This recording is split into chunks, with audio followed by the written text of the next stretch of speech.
Group fitness instructor, personal trainer for almost 18 years. Got into pole about 8 years ago. Now I teach trainings internationally, so I'm able to see how a lot of studios do their spotting, how they teach. So a lot of the things we're going to do today are different things that I picked up around the country and then also in Mexico. One thing I want you to know is that people remember they remember 55% of what they see. They remember 35% of what they hear, but it's not your words, it's your tone of voice. And they only remember 8% of what you actually say. So when you're teaching and you're spewing a lot of information out there, they are probably not grasping much of it. They're definitely paying attention to your tone of voice. And you also want to keep all of your cues very nice and clear and short so that they can actually grasp some of what you're saying. So Susie is going to actually be the person that we work on. One of the things to know is assisting is to spot or is to actually give aid or to push. Spotting is when you're teaching a class and you're watching around your class for anything that could possibly go wrong. And then you're over to that person. You definitely want to explain to the student any type of things she's warming up. You can warm up, that's fine. Any of the possible mistakes that could go wrong. Usually one of the things that people forget is to tell somebody how to come out of a move before they go into it. Sometimes they'll get into a move and then they'll be like, oh yeah, wait, let me tell you all of this while you're upside down and you're not really listening to me anyway. One of the things you want to do if you assist somebody, ask permission. Is it okay if I help you? Is it okay if I touch you? You need to create a stable base for yourself. You can squat or lunge or coming down onto a knee. You don't want to get injured in the process of squatting or of spotting someone or assisting with them. You want to lift with your legs and not your back. If you're bending over when you're spotting somebody, that's going to put a lot of pressure on your back, so you do want to come down. You want to usually touch the bones of the body, touch the hard spots, not the soft spots. Not spotting by grabbing their bottom or their chest. Some of the moves here and there when you spot somebody, especially if they're a very small woman, like in a Superman, I've spotted somebody and I felt like, oh my gosh, there's no extra body to grab. So here and there, I made a mistake of being like, I'm so sorry, I just touched you. So with the hips, we're going to hold onto the sides. We've got the back. There's a back support. There's a thigh support. There's different ways of spotting, shoulder mounts, cartwheel mounts, all of that type of stuff.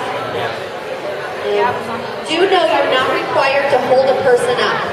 If a student doesn't have enough strength to almost execute the move, and there might just be missing a little bit, offer them some other things to do. They need to be able to be strong enough to actually do the move. And, like I said before, you're not required to hold a person up. Usually what you want to do is direct them down to the ground, keep their head up. Everything we're doing is to help them go more butt first. So, because if they fall on their head or neck, they're more likely to get injured.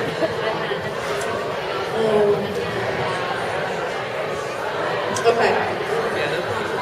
So, we'll just go right into this.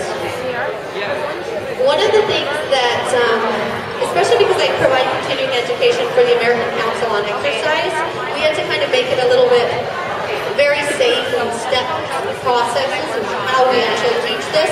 So this would be a seated inversion. You're going to go ahead and sit on the ground, on the side of the pole.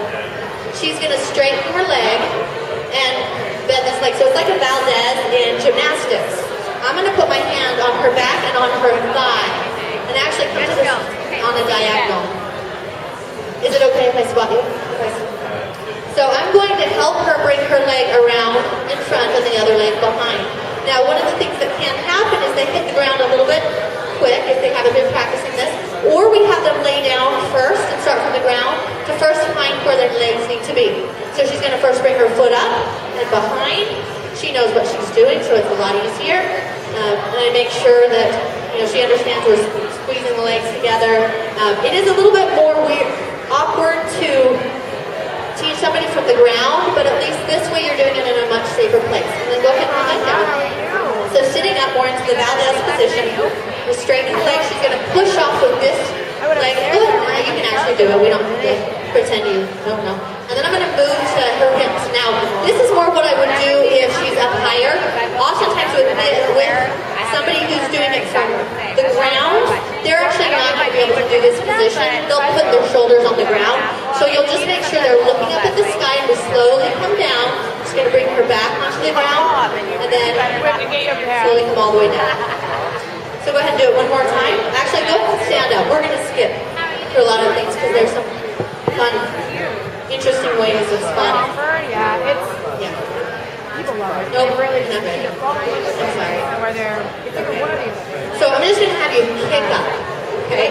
So I'm going to kick with her outside leg, and I'm going to shift my hands around to her waist.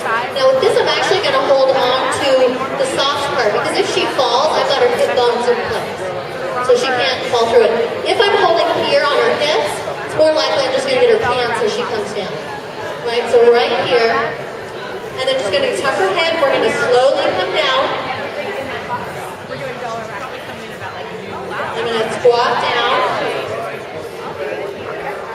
Now, if somebody's quite a bit bigger, one of the things that some people will do is to use their leg to support or their body to support or push the person more against the pole.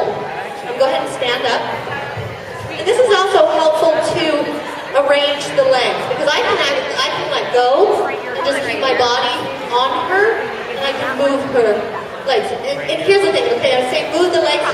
Usually with spotting, you're going to say move this foot here. And you're going to tell them to move their leg towards you, not manipulate their leg, because they're contracted. They're in a contracted position. So if I try to arrange their leg, they're more likely to get injured. So it's better to just say, okay, this leg, move it over, move your leg towards me. But there is a bit of arranging of the knee pulls you can do here or there, or use your hands to touch them.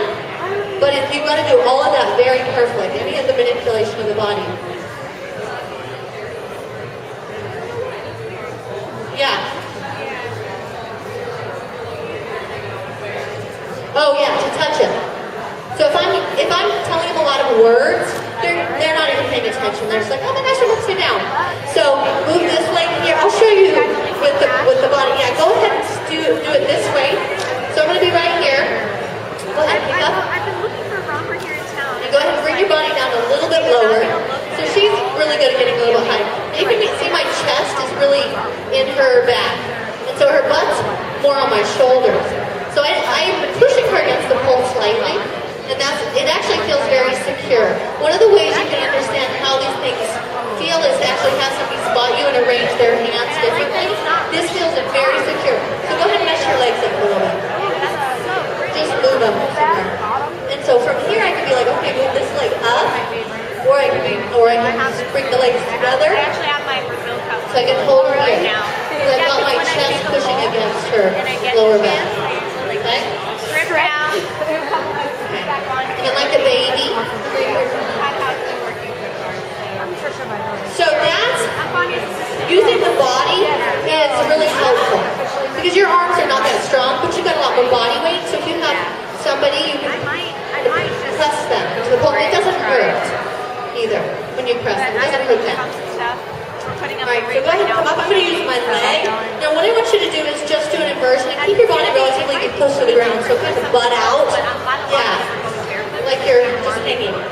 Okay, so go ahead and hit up and then let your body come down. Your butt come down. So here. So some people will use their leg to support somebody so they can get the idea of how to do this, especially when that person is bigger. Because your leg is pretty strong, and this is she could sit on me and I would be fine, right? Okay, go ahead and stand up. So one of the things that's very important is, especially with new teachers, is moving your hands from here to the hips and moving them quickly. And I'll show you another way to actually spot this. So let's go do it again. So go ahead and stand this way. Yep. Yep.